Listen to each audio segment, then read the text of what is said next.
Hello and welcome to another live broadcast with MedStar Health.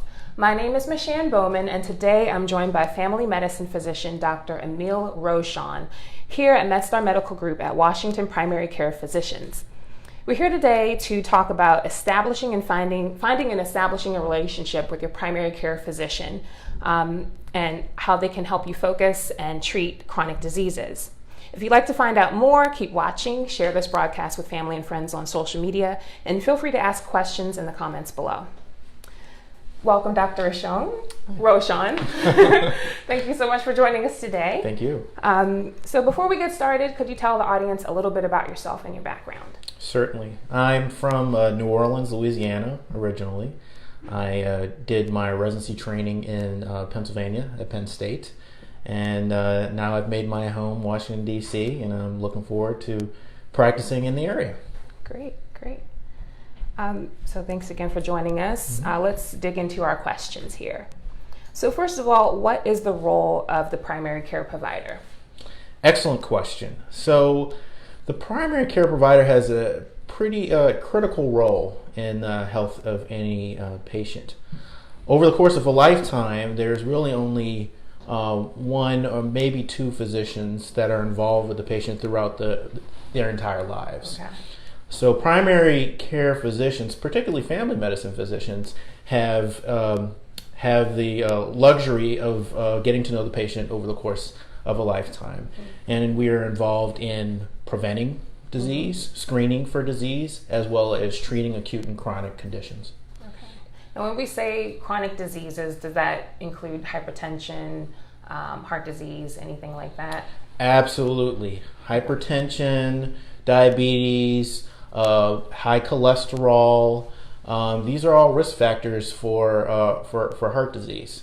Diabetes in particular is really at the forefront today. We're going to be celebrating Diabetes Month next month. So we're really trying to focus now on screening people with the risk factors for diabetes, treating as indicated, and following patients throughout the disease. Okay. It's a pretty important thing. Sounds good. So what are some of the factors to consider when looking for a primary care provider? Well, I think some of the attributes that are important to a primary care provider would be someone who listens. You know, that's a real basic, Right. But something that, not all doctors really apply on a daily basis. And there are various reasons for that, time and that Right. sort of thing. Right. But it's really important to delve deeply, to listen to the patient and get in their shoes and see what their perspective is. Okay. In addition to that, being able to communicate is a big plus, because doctors like us, we deal with highly complex disease conditions, complications of disease, and very challenging concepts for us and, of course, for everyone else. Yeah. So being able to take that information and break it down in a way where the patient understands and is very important. I also think personally an approach to patient care is one that is team oriented. Rather than standing on high and telling the patient, you do this, my approach is more of a team management. We're co-managing these conditions, and I think that I think there's a lot of benefit to using that model. Following along the lines of what you said, it sounds like you make the patient more involved in making their healthcare decisions and absolutely more proactive about their health. Absolutely, particularly with lifestyle change and risk modifications. There are a lot of factors that can lead to disease complications that can be prevented. Yeah. One particular behavior is smoking, and so we whenever we get a cigarette smoker, particularly in my office, that's a major focus. And if we can get one person off smoking, that's a big win, because the complications down the line can be irreversible. So whatever we can do to keep a patient out of the hospital or to prevent severe irreversible complications, that's what we want to do. Thank you. So open enrollment occurs during the months of October, so we're right in the thick of it. Why is this a good time to establish a relationship with your primary care provider? And how can you work with your provider to set those health goals?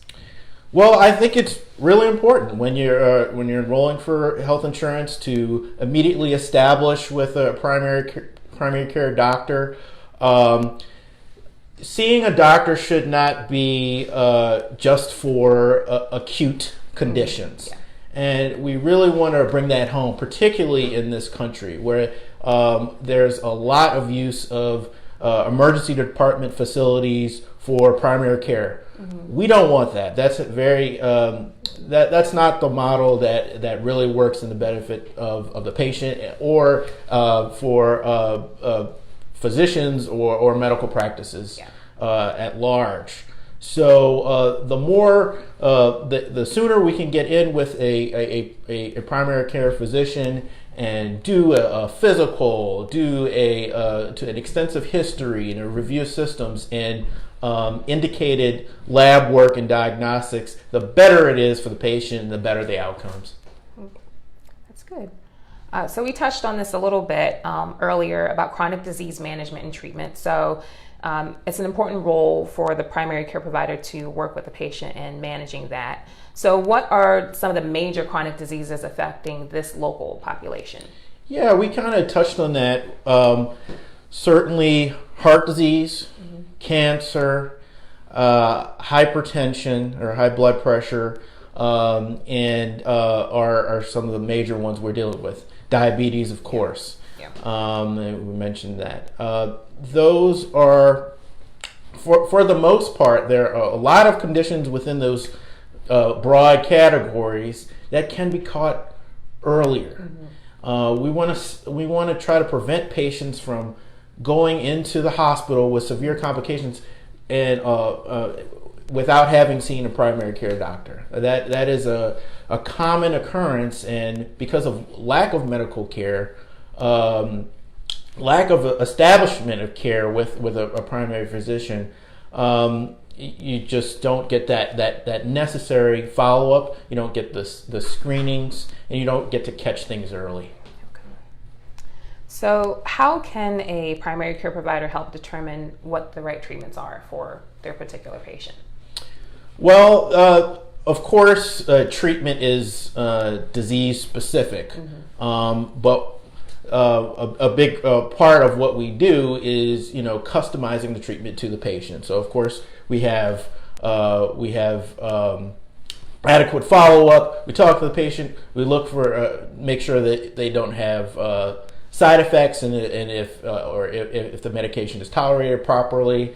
But we essentially we take a history, we diagnose, we do the necessary diagnostics and lab work. We come up with a diagnosis based on that, and then working with the patient, we come up with a plan for management.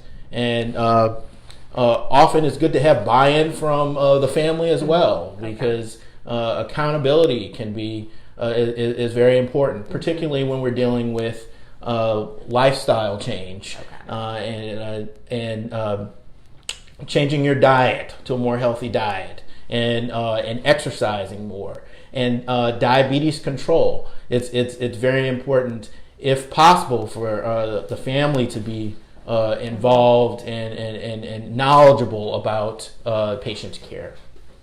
So I think that leads us into our next question. How can our everyday habits help control the treatment of common chronic diseases?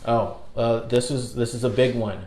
So Certainly, it seems well known, but diet and exercise are key. They're really key to modifying risk factors for coronary artery disease, peripheral vascular disease, and stroke.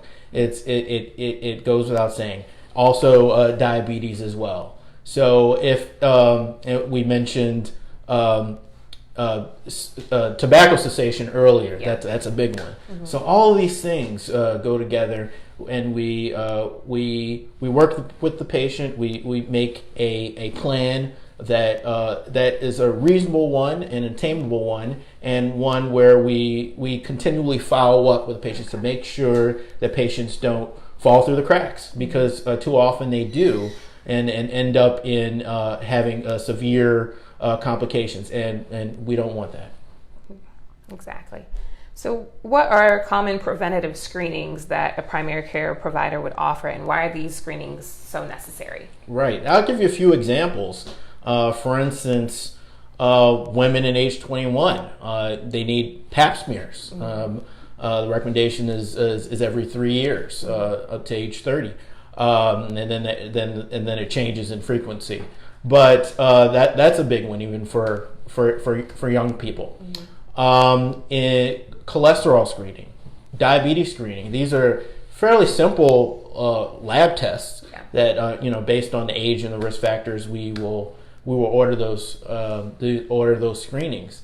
And the big thing is that a lot of these conditions, when they're early, they don't necessarily cause symptoms. Mm-hmm. So if the patient meets the criteria, we'll screen for these things, and then we can act on it quickly, so they don't come up with the severe complications. Some of the others, screening for colon cancer, involving colonoscopy or stool studies. Mammograms, those are also big. Bone density screening, which screens for osteoporosis. So these are all definitely some of the more common ones that we screen for. And again, I can't emphasize it any more than I have. We do these screenings for the population so we can prevent complications. And if we can prevent and someone from having to go in the hospital, then that's a win. Yeah, exactly. Very important. Turning over to our live audience, we did receive a question from Amy. She writes, I've never had a primary care physician. I'm currently 16 weeks pregnant. Should I find one now or wait until after I deliver? Great question. I would say absolutely yes to Amy. She should get a primary care provider. I think obviously it's important to have an obstetrician gynecologist follow you throughout the course of the pregnancy. However, there are circumstances where patients can have underlying health conditions that can be affected by pregnancy. They can also be on certain medications, which may or may not be safe. Now, in certain circumstances, the OB can manage that, but it's still important to have to be established with a primary care doctor that in case something develops, and someone who can have the continuity, because at some point the baby would be born, and the patient will still need ongoing care. Right. So I think it's very important for both pregnant women and everyone else. Thank you for sharing that question with us, Amy. That actually wraps it up for us today. Thank you so much, Dr. Rochon, for spending time with us today. We really appreciate it. And thank you to our viewers for tuning in. We hope that you found it educational and insightful. And if you'd like to learn more about Dr. Rochon, or if you need help finding a primary health care provider, visit the link in our comment section below. Thank you so much.